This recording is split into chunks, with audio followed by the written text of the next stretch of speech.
They called me a maid in my own family, so I bought the resort they vacation at every year. My name is Sarah Mitchell, and this is the story nobody was supposed to hear.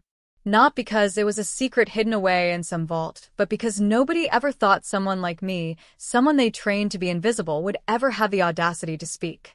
But I'm speaking now, and if you're listening right now, help me prove something wrong. My mother said I wouldn't even reach 1,000 subscribers, but I believe stories like this deserve to be heard. Help me show her that these tales matter. Please subscribe to all of Revenge Stories, and let's keep breathing life into stories that were never meant to stay silent. Now, let's continue. It happened on a Thursday evening in May at the Riverside Country Club during their annual spring gala. I remember the exact date because it was May 14th, 2015, and it was the night everything shifted. The chandelier above the main dining hall was swaying ever so slightly. I noticed because I was watching it from the kitchen, where I was supposed to be, not from the main dining room where my family was celebrating. My hands were shaking as I held the salad bowl, the one with the arugula and candied walnuts that Margaret, my mother-in-law, had specifically requested.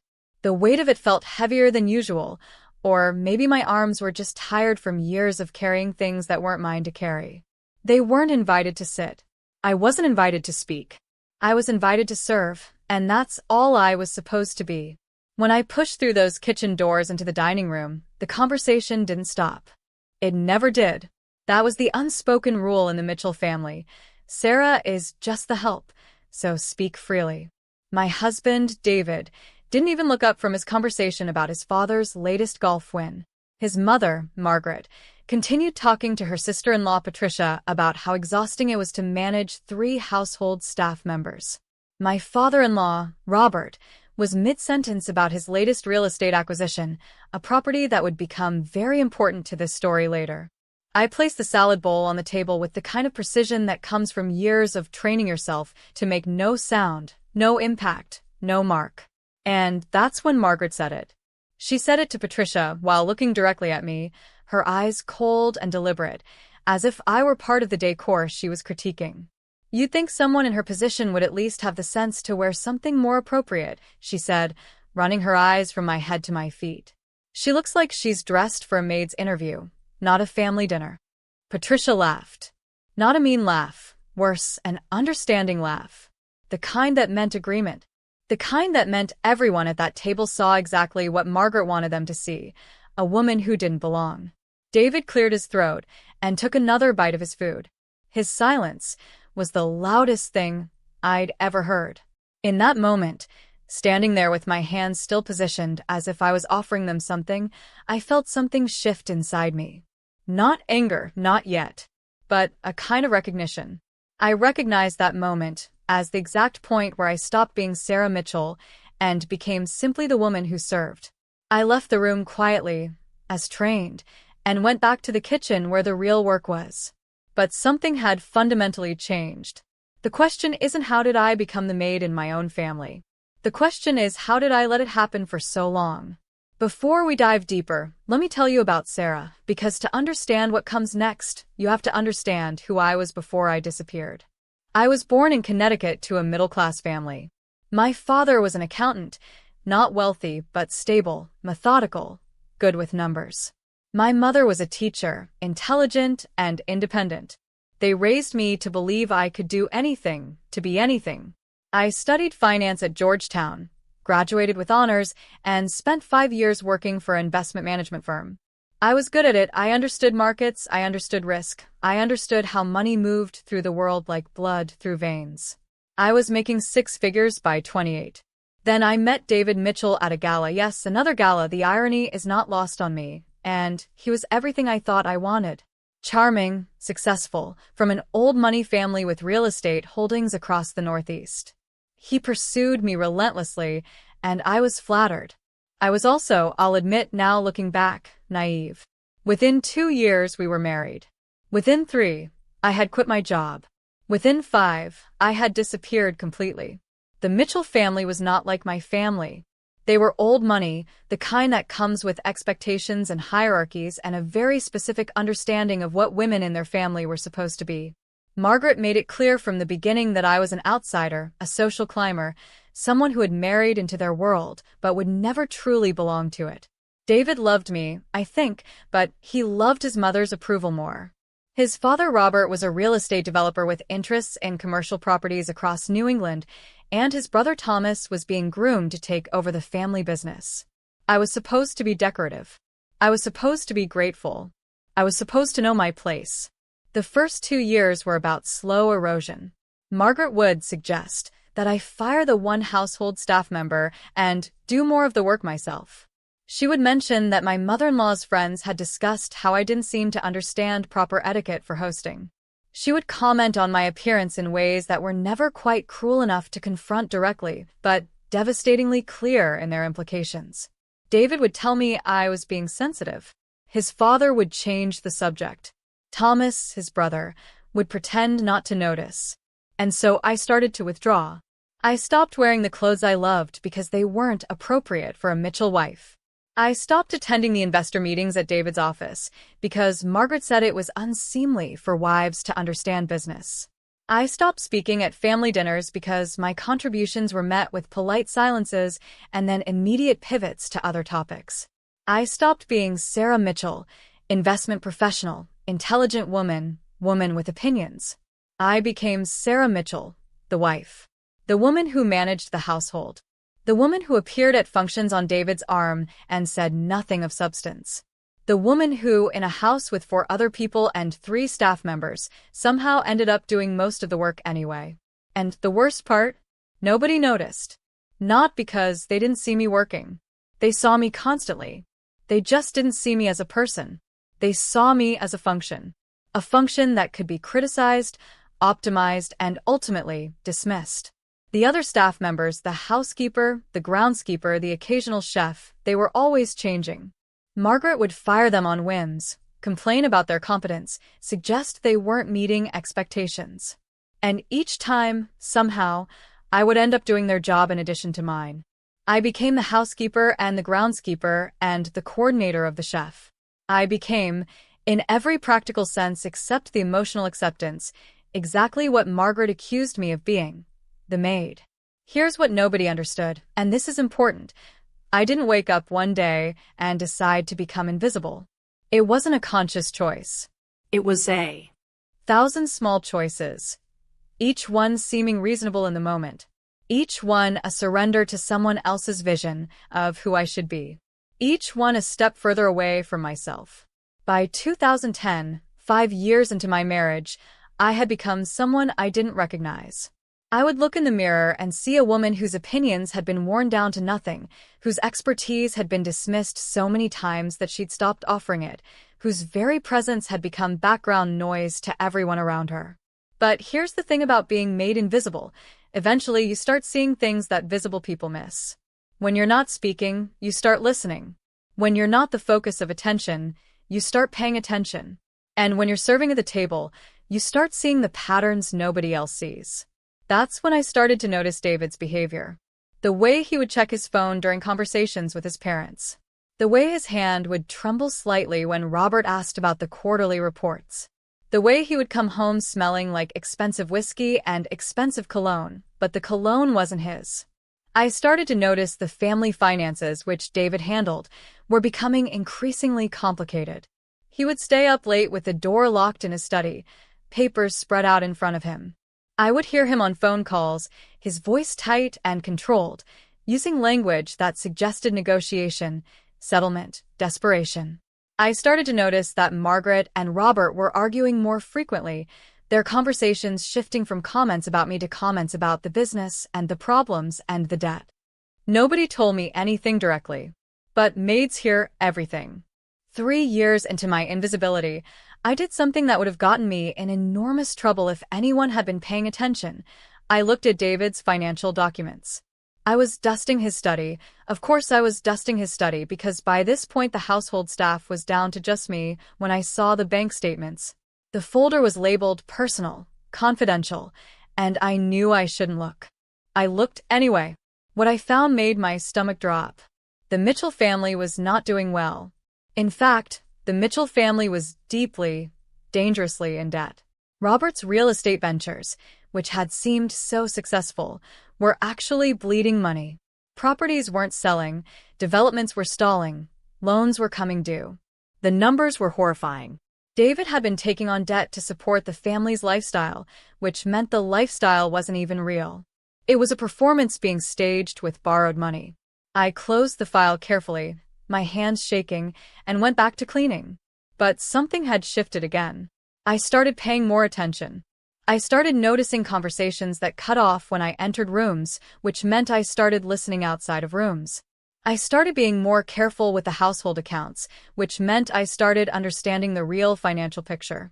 And over the next 5 years, from 2010 to 2015, I developed a complete understanding of exactly how precarious the Mitchell family's position was. I watched as Robert's deals fell through. I watched as creditors started calling, their voices becoming more threatening on the phone.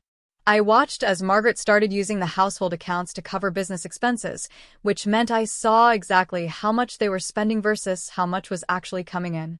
And I came to a very clear conclusion. The Mitchell family was about to collapse. Everything they had would be taken away. The money would run out. The debt would come due. And they would lose everything. The question became, what was I going to do about it? I want to be clear about something. I'm not proud of what comes next. Proud is too simple a word for the complexity of what I'm about to describe. I'm not going to tell you that I did this for noble reasons, because that would be a lie, and you deserve the truth. I did this because I was angry. I did this because I was tired. I did this because I was invisible and powerless, and I was about to be erased entirely. Because, make no mistake, when the Mitchell family crashed, they would take me with them. My marriage would be over. If we were being honest, it was already over. My financial security would be gone. My social position, such as it was, would be destroyed. I would be the woman who married into money and lost it. I would be, in every sense, a failure. But more than that, I was going to lose the one thing that made me feel even slightly less invisible, the position itself. So yes, I did this partly for myself. I did this partly for the most selfish reason possible, survival. But I also did this because somewhere deep inside me, underneath years of training myself to be small, there was still Sarah Mitchell, the woman who understood markets and risk and how systems work. And she had a plan. The plan didn't come to me all at once. It developed over 2 years, from 2013 to 2015. It required patience, which I had learned in abundance. It required access to information, which my invisibility provided. It required understanding of financial systems, which I still possessed even if I'd never spoken about it. And it required something else, a very specific opportunity that only became visible if you were paying close attention, which nobody was, except for me. In 2013, Robert's primary lender began liquidating assets related to the Mitchell family debt. One of those assets was a commercial property about 4 hours north of the family home, a large resort and spa facility that the family had invested in 20 years prior. The resort was still operating and still generating revenue, but it was collateralized as part of the debt restructuring. The lender listed it for sale through a subsidiary company, and the sale price was significantly below market value. For one simple reason, nobody knew the property was being sold because the information was buried in SEC filings and legal documents, and nobody in the family was reading them closely enough to notice. But I was. I started by moving money, which was the dangerous part. I had access to household accounts, and I had legitimate reasons to manage them. But I began diverting small amounts into an account I opened in my own name. $5,000 here, $3,000 there. Nothing so obvious that the accountant would notice, but consistent and deliberate. I was careful about the timing. I spread it out over 6 months. I created a paper trail that, if anyone looked, would suggest I was simply being more efficient with household expenses. I saved $42,000. It wasn't enough to buy the resort outright, but it was enough to partner with someone who could. My father had been a cautious man, but he was also a shrewd man. I sat down with him for the first time in years and told him the truth. I told him everything. About the family, about the invisibility, about the debt, about the opportunity. And I asked him if he would help me. He didn't say yes immediately. We had a long conversation about why, about ethics, about consequences. He was a good man, my father, and this violated his sense of right and wrong. But he was also a man who understood that his daughter had disappeared, and he wanted her back. He asked me one question. If you do this, can you live with it? I told him I didn't know, but I knew that if I didn't do something, I couldn't live at all. He helped me. He provided $300,000 and helped me structure the acquisition so that it wouldn't be traced back to me or to him directly. We created holding companies, used layers of legal structures, bought the resort through a subsidiary that had no apparent connection to our names. It took 6 months. It was legal, every step of it, because we weren't doing anything technically illegal. We were simply exploiting publicly available information that nobody in the Mitchell family had bothered to read. In December 2014, the purchase was complete. The resort, worth approximately $700,000, belonged to me. Or rather, it belonged to a series of shells that I controlled through layers of legal documentation. And the Mitchell family had no idea. They thought the property had been sold to some anonymous investment group. They moved on. They continued their lives. They continued making assumptions about money they didn't have, spending on a lifestyle they couldn't afford. They continued to treat me like an invisible function. And I continued to serve, to be silent, to be invisible, waiting. Because the next part of the plan required absolute patience. It required that I not reveal myself until the moment had maximum impact. It required that I demonstrate, definitively, exactly who held the power in this family. It required, quite simply, that I become visible. May 14, 2015 was the date that everything shifted. When Margaret made that comment about how I was dressed like a maid, she had no idea that I was on the verge of becoming something far more powerful than anything she could imagine. She had no idea that the woman she was dismissing, in front of her own family, was the person who controlled the financial future of every single one of them. She had no idea that her husband's beloved resort, the place where they spent summers, where he entertained business associates, where he felt important, was no longer his. She had no idea that her son's entire financial foundation was about to shift. She had no idea that the invisible woman standing in front of her, holding a salad bowl, had just become more powerful than she would ever be. But I knew. And as I walked back to the kitchen, I made a decision. The question everyone asks is, when did you tell them? The answer is, not immediately. If I had revealed everything that night, it would have seemed like an emotional reaction. It would have seemed like revenge. It would have been something they could dismiss as the outburst of an unstable woman, and there was no way they would have let me win on those terms. So instead, I did something far more powerful. I continued to be invisible. For 8 more months, from May 2015 to January 2016, I continued to serve. I continued to be the maid they believed me to be. I continued to listen to their conversations, watch their behavior, understand their panic as the money situation grew worse. I watched Robert sink into depression as the debt tightened. I watched David make increasingly desperate phone calls. I watched Margaret become more and more sharp-tongued, her comments about me becoming cruel in a way that suggested she was losing control. And I said nothing. This was the time I used to consolidate my power. I made sure every single piece of the resort's ownership was secured. I made sure all the financial documentation was airtight. I made sure that there was no legal way for them to claim I had done anything wrong.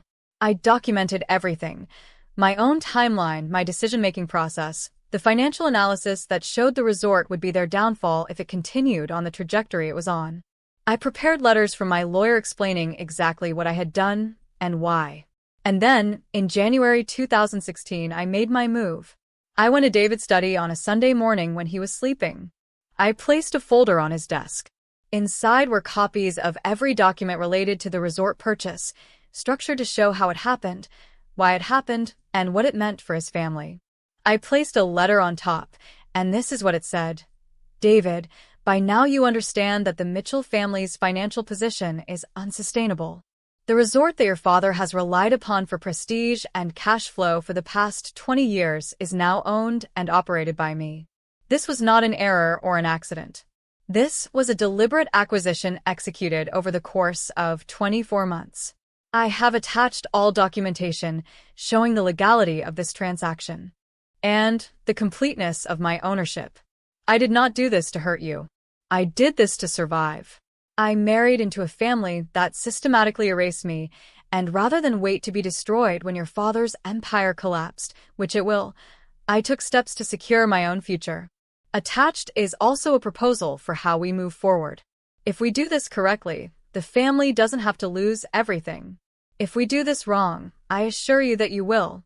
The choice is yours. Sarah. I waited. I expected rage. I expected him to show his parents, to demand explanations, to try to take legal action. Instead, I got something that hurt far more. I got silence. He read the documents. He read my proposal. And then he did what David had been trained his entire life to do. He told his mother. I watched from the kitchen. Where else would I watch from? As Margaret opened the folder. I watched her face cycle through confusion, then comprehension, then something that looked almost like respect before it hardened into fury. I watched her hand it to Robert. I watched my father-in-law, a man I had never seen without a carefully maintained facade of control, actually look afraid. And then Margaret said something that I will remember for the rest of my life. She said it while looking directly at me, and this time her eyes held something different. Not dismissal. Not contempt. Something more complex. She said, "We've been underestimating her." The proposal I had prepared was this. I would allow the family to continue operating the resort through my company. Robert could maintain his position as the face of the operation. The resort would continue to be their retreat, their place of pride. But the financial structure would change. The debt that had been crushing them would now be my problem to manage, because technically I now own the asset it was collateralized against. David and I would separate, which we both knew was inevitable. I would take a settlement that seemed generous on the surface but was actually quite modest because I had the resort and that was enough. And in return, they would have to stop pretending. They would have to stop performing. They would have to stop treating me like the help. They would have to, in some way, respect me. Thomas, David's brother, who had barely spoken to me in all the years I'd been in the family, was the one who argued the hardest against it. He saw what I had done as a threat to the entire family structure because it was. He understood, with a clarity that was almost painful to witness, that I had fundamentally shifted the power dynamic and that nothing would ever return to normal. Margaret argued too, but her arguments were weaker. She was a woman who had been trained her entire life that wealth meant power, and what I had just demonstrated was that intelligence and patience meant far more. Robert didn't argue at all. He simply looked tired, as if the weight of being found out had aged him a decade in a single day. 6 months of legal negotiation followed. My lawyer against theirs. Depositions and document reviews and financial audits. They tried to find a way to claim the purchase was invalid, but it wasn't. They tried to find a legal loophole to recover the resort, but there wasn't one. They tried to claim that I had misused household funds, but I had covered my tracks too carefully, and the amounts I diverted were too small to constitute fraud. Everything I had done was legal. It was perfectly, completely legal. And there was nothing they could do about it. The settlement was finalized in July 2016. David and I divorced. I walked away with the resort, my father's investment reimbursed, and $2 million in alimony and settlement money. The family retained control of the resort's operations and revenue, which was actually more generous than they deserved. But here's the thing about revenge, and this is what I want you to understand. When you finally get it, it's never quite what you imagined. I thought I would feel triumphant. I thought I would feel powerful. I thought that finally being visible, finally being acknowledged, finally having them understand that I was not just the help, I thought that would feel like liberation. It did, but only partially. It also felt empty. Because I realized, as I signed the final papers, that I had just spent 6 years of my life proving something to people who fundamentally didn't matter to me. I had shaped 6 years of my existence around the goal of making the Mitchell family understand my value. And now that they did, now that they couldn't ignore me, I found I no longer cared what they thought. The visibility I had fought for felt hollow. Because the real damage wasn't that they had treated me like a maid. The real damage was that somewhere along the way, I had actually started to believe them. I had internalized their assessment so completely that I needed to prove them wrong in order to prove myself right. And that's the saddest part of the story. Not that they were terrible to me, though they were. Not that I was mistreated, though I was. But that I had allowed their mistreatment to define me so completely that my liberation had to come through an act designed to vindicate myself in their eyes. I eventually sold the resort. I don't operate it anymore, and I haven't for years. I took the profits from the sale, and I started my own investment firm, something I had wanted to do since my Georgetown days. I built something from nothing, without the Mitchell family, without David, without any of them. And that, it turned out, was the real victory. Not buying the resort to spite them, but reclaiming myself enough to walk away from it. David and I never spoke again after the settlement was finalized. Thomas cut me out of the family entirely, though his wife reached out once years later to apologize for her husband's rigidity. Robert died in 2019, and I didn't attend the funeral. Margaret actually called me before he died, which shocked me. She said she wanted to apologize, though what she was apologizing for remained somewhat vague. Whether for mistreating me or for getting caught, I still don't know. We had a pleasant conversation, the kind of conversation we might have had if she had just treated me with basic respect from the beginning. And then she died 3 years later, and the family scattered. The Mitchells, the great family empire built on old money and old expectations, fragmented like everything built on delusion eventually does. I'm telling you this story not because I want you to celebrate my revenge. It's complicated, and revenge rarely feels as good as we think it will. I'm telling you this story because I want you to understand something that took me far too long to learn. Your value as a person is not determined by the people who mistreat you. Your worth doesn't need to be proven to people who've decided not to see you. Your power doesn't come from making others acknowledge it. Your power comes from accepting it yourself. I became invisible not because they forced me, but because I allowed myself to believe their assessment of me was true. And I stayed invisible not because I was weak, but because at some level, being invisible felt safer than being seen. The real magic wasn't in acquiring the resort. The real magic was in finally, after 6 years of invisibility, deciding that I didn't need their acknowledgement anymore. That I didn't need to be the woman they said I was. That I didn't need to prove anything to anyone. That the life I deserved wasn't one I had to win through an elaborate plan of revenge, but one I could simply choose for myself. And that's what I did. I chose myself. I chose my own company. I chose my own life. I chose to be visible in the ways that actually mattered, which was to me, to the people I loved who had never doubted me, to myself. The resort is still there, still operating, still beautiful. Sometimes I drive by it, years later, and I think about that May evening when Margaret told me I looked like a maid. And I smile not because I showed her, but because I finally understood that I never needed to. My mother was wrong about the subscribers, and I hope you'll help me prove that to her.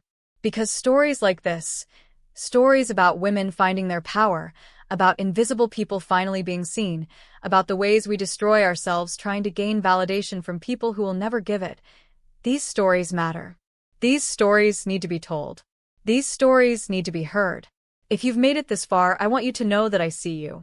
If you've been treated like the help in your own life, I see you. If you've made yourself invisible to survive, I see you. And I want you to know that you don't have to stay that way. You don't have to prove anything to anyone. You are already enough. You always were.